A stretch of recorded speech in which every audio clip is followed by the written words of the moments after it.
हमारे चैनल किसान गोपाल आज में आपका स्वागत है। आज हम डेयरी फार्म कैसे खोलें, डेयरी फार्म कैसे स्टार्ट करें, इसके बारे में हम बताएंगे आपको। क्योंकि डेयरी फार्म की तो सभी लोग सोचते हैं कि कब खोलना, कभी कि लोन निकल जाए खोलेंगे, कि पापा बोलते हैं खोलेंगे। तो डेयरी फार्म को कब खोलना है, हम इसके लिए हम आपको 4 बातें बताएंगे और बाकी अगले वीडियो में बताएंगे। तो डेयरी फार्म खोलने से पहले किन किन बातों को ध्यान रखना है, क्योंकि लोन निकल जाए हम डेयरी फार्म खोलेंगे, पापा बोल देंगे हम डेयरी फार्म खोल लेंगे, कि हमारा लक्ष्य होगा जब हम डेयरी फार्म खोलेंगे। तो डेयरी फार्म के बारे में हम आपको बताएंगे, क्योंकि अगर आपका मन है डेयरी फार्म खोलने का है, आपका लोन पास हो गया, लोन निकलने वाला है, लोन 6 महीने के अंदर निकल जाएगा, तो हम बता रहे हैं कि आप डेयरी फार्म खोल लें। तो मैं बता रहा हूँ कि मई जून में कदापि स्टार्ट ना करें डेयरी फार्म, क्योंकि मई जून में जो आपकी भैंस होगी वो दूध कम देगी, और आप स्टार्ट करोगे तो आपकी जो भैंस है वो बहुत महंगी मिलेंगी। तो आप कुछ भी करके आप मई जून जुलाई तक आप फार्म स्टार्ट ही ना करें, चाहे लोन निकल जाए। लोन वाले को बोल दे कि लोन निकल जाए, या लोन वाला बोल दे 6 महीने बाद निकाले, या आपको लोन अगर आप खत्म ढल गए तो उसको रहने दे 6 महीने बाद निकाले। हाँ, आप एक बात कर सकते हो कि जो आप फार्म बना रहे तो आप शेड को जरूर बना लें, क्योंकि गर्मी के दिनों में शेड को जरूर बना लें।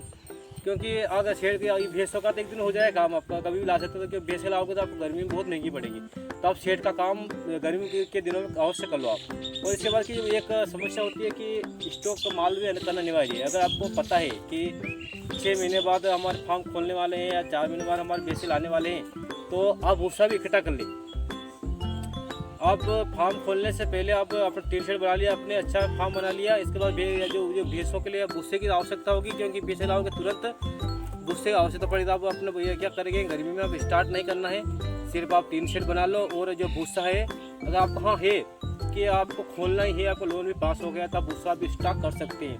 क्योंकि अगर आपने 50-60 भैंस या 10-12 भैंस लाए तो उसको तुरंत भूसा आप स्टॉक नहीं कर सकेंगे। हाँ, स्टॉक करोगे आप तो आपको बहुत महंगा मिलेगा, बहुत महंगा, इसलिए आप स्टॉक भी कर ले। अगर ऐसा अगर 7-8 महीने बाद लोन निकल तो आप भूसा स्टार्ट ना करें, क्योंकि भूसा बेचने भी बहुत दिक्कत होगी। तो इसलिए कि अगर आपको पता है लोन निकलने वाला तो भूसा इकट्ठा कर ले, है ना। तो पहली बात क्या है कि आप जो भैंसें ला रहे हैं आप गर्मी दिनों कदापि ना, क्योंकि गर्मी दिनों में भैंस दूध कम देती है और भैंसें बहुत महंगी मिलती है, और हमारा चला आप ला।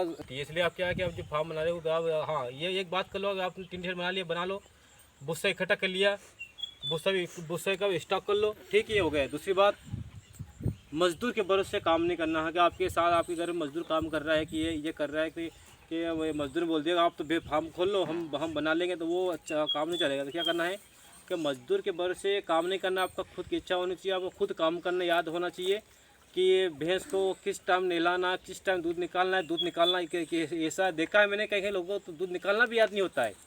तो आप सबसे पहले बात है कि आप दूध निकालना सीखो, क्योंकि ऐसा होता है कि अपना फार्म खोल लिया, कोई त्यौहार आ गया, कोई ऐसा कोई नया दिन आ गया, तो आप उस दिन आपको खुद को काम करना पड़ेगा, क्योंकि आपको जो मजदूर है वो उस घर पे उस त्यौहार को मनाने जाएगा, परंतु आपको खुद काम करना पड़ेगा। तो आप उस दिन को आपको दूध को निकालेगा, तो क्या है कि आपको अनुभव होना अनिवार्य है, क्या चारा किस टाइम डालना है, भैंस का दूध किस टाइम निकालना है, सभी का आपको ध्यान होना चाहिए, ताकि इसका अनुभव भी आपको अनिवार्य है। भैंसों का नहलाना किस टाइम है, इसको कौन कौन सी समस्या आती है वो भी देखना अनिवार्य है, क्या कि मजदूर के भरोसे आपको कभी भी फार्म नहीं खोलना है।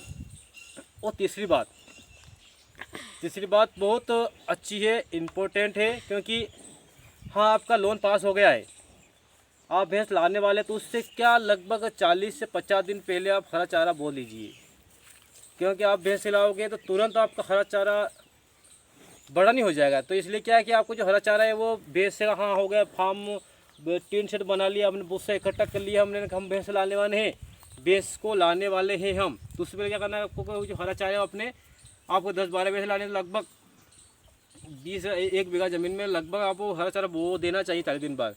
तो आपका 40 दिन पे 50 दिन पूरा हो ऐसे इस तरह आपका जो हरा चारा भी आ जाए। क्या करना है, सबसे पहले क्या करना है, टीन शेड बना लिया आपने, इसके बाद क्या करना है, भूसा भी इकट्ठा कर लिया आपने, इसके बाद हरा चारा बोना बहुत अनिवार्य है, क्योंकि हरा चारा आपने आज बो दिया कल बड़ा नहीं होगा, उसको 50-60 दिन 40 से 50 दिन लगभग लगेंगे। तो क्या करना है कि आप भैंस ला रहे भैंस है कि 1 महीने या 1.5 महीने पहले आपको हरा चारा को बो देना चाहिए, ताकि आप भैंस लाओगे उस टाइम तक आपका हरा चारा भी बड़ा हो जाएगा।